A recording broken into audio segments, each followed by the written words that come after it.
Hey, I'm Melanie, and you're listening to Unfashioned, a podcast about unraveling what no longer fits and re-wearing what was always real. Today's story is called Closet Cleanout.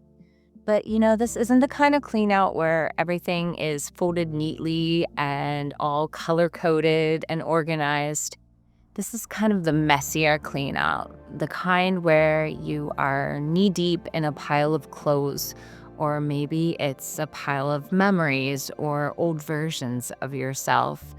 The kind where you realize you've been holding on to things that don't fit, not because they're useful, but because you're scared of who you'll be when you finally let them go. Let's open the doors and see what's inside. When I open my closet doors, I told myself, I always tell myself, I'm just cleaning out the closet. It always starts just with one hanger. And this time I pulled out this 80s vintage blouse that I wore for a few important interviews and meetings when I was working as a fashion designer in New York City. And I kept it and kept it and kept it for years. And I realized that every time I wore this particular blouse, I wanted to look put together.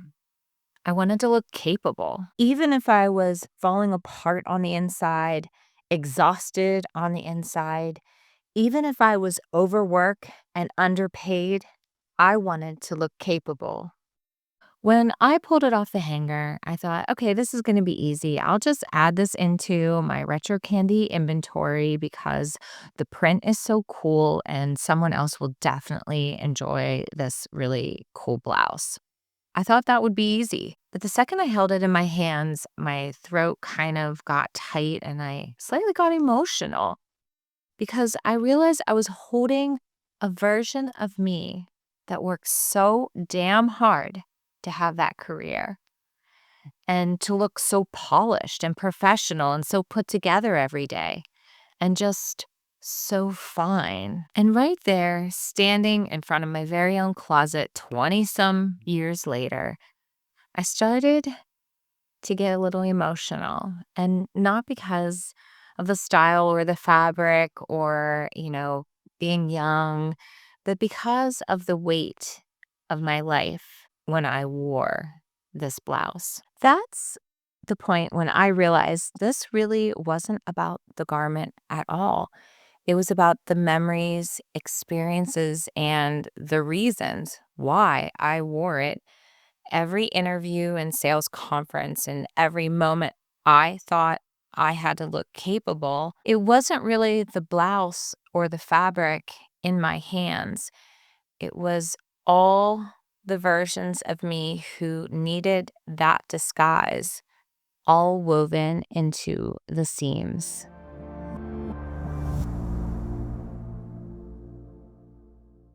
That's the point when I understood we don't just keep clothes because of the fabric or we like the style.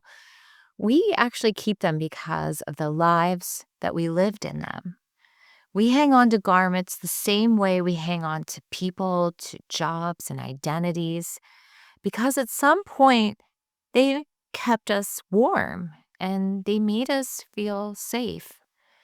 I stayed in my marriage the way you stay in a sweater that itches so bad you want to crawl out of your skin.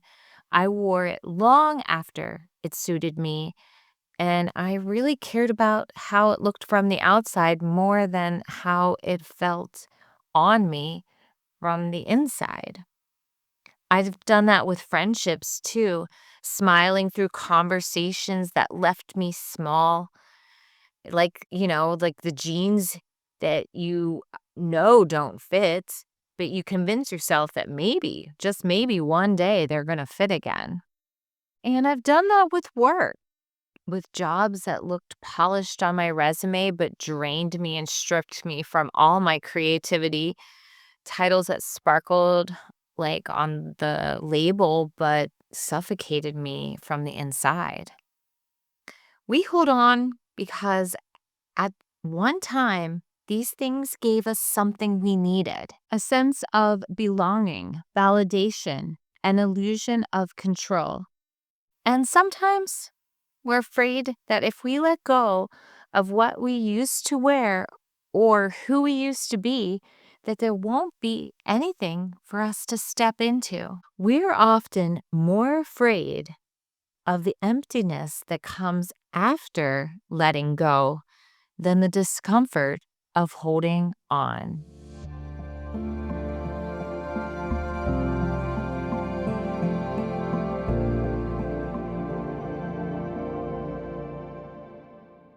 When we clean out our closet, we start by sorting things into piles. What stays, what goes, and what maybe we're not ready yet to decide on. It sounds kind of simple enough until you're standing there surrounded by the weight of your own history, because every piece of clothing holds some type of memory. Every fold hides a version of who we once were. And, that's what I was thinking about when I stood there surrounded by piles of clothes. It wasn't just the fabric, it was evidence of everything I'd ever clung to. The closet for me became a mirror. Each piece, an old rule, a story, a past version of myself. The first pile was the keep pile, the pieces that still held meaning and still felt like me. The oversized, comfy sweater I wore the night I finally decided to leave my marriage. It was thick, it was heavy, but comfy and cozy, kind of like soft armor of a woman stepping into the unknown. The Grateful Dead t-shirt I've had like since I was, I don't know, 18 or 19. It was thin and faded, had a few holes in it, but strong in its own quiet rebellion. They weren't just clothes. They were witnesses. They were my accomplice, and they were my artifacts. The keep pile became less about fashion and more about identity and gathering of what still breathes with me, what still feels like truth against my skin. Because what we keep is not always what's pretty. It's what's proven. It's the pieces that remind us of who we became while no one was watching.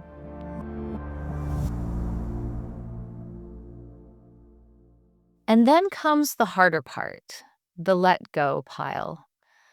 The pieces that once made me feel powerful or beautiful or enough, but now kind of hang heavy like borrowed skin.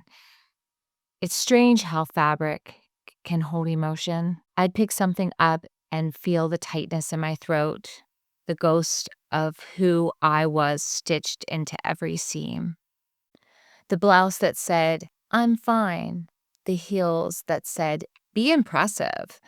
The dress that screamed, "Don't take up too much space." Each piece deserved a moment, a deep breath, and a goodbye. I began to remember who I was when I needed them and thank her for surviving in the only way she knew how. Because that version of me, the one who tried too hard, who smiled through all the silence, and who played it small to be loved, she kept me alive and she kept my story going. But she doesn't fit anymore. So I fold those memories carefully and I whisper thank you. But I don't need you anymore. And in that moment, I realized that letting go is not the opposite of appreciation. It's the purest form of it. It's saying, I see you. I honor you. You brought me this far. But it's also saying, I'm ready to walk without you now. The let go pile isn't a trash heap. It's a sacred burial and a quiet celebration. It's the gentle thank you to the lessons stitched into every thread. Because everything I release also reminds me of how far I've come and who I am finally becoming.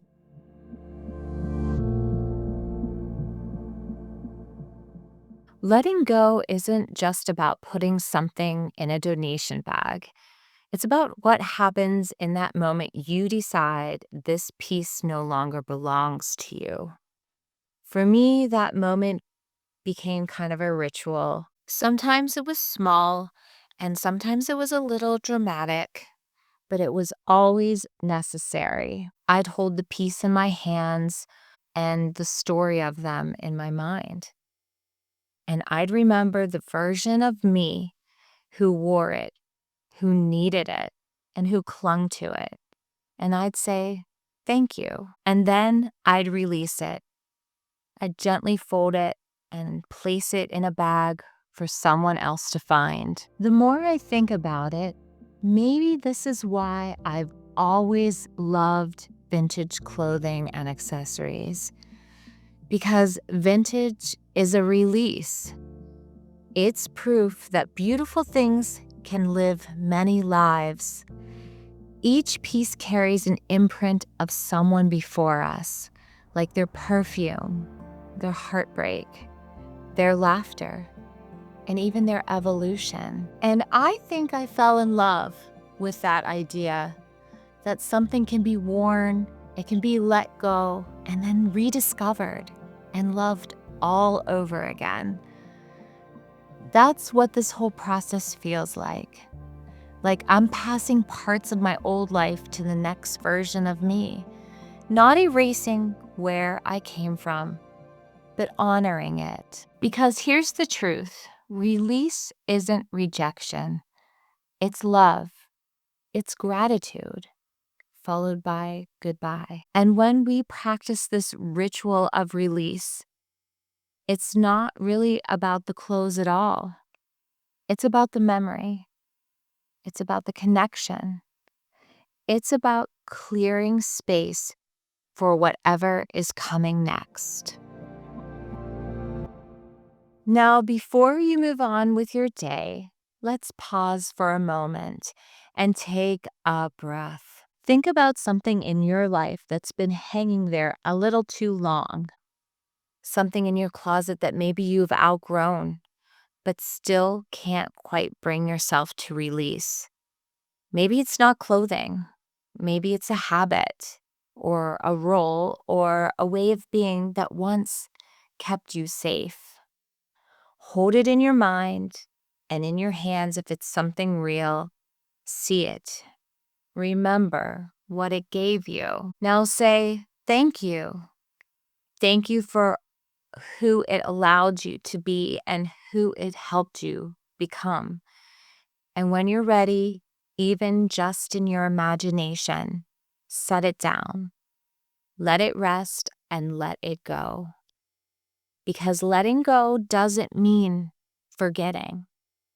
It means loving something enough to set it free. You could give it to someone else, or maybe you burn it and let go of all the stories it carried.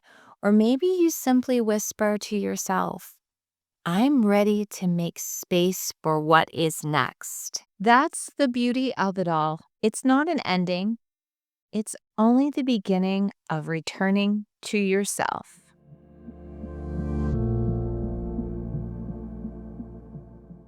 I'm Melanie, and this is Unfashioned. If you're sitting among your own piles right now, it's okay. Release takes time.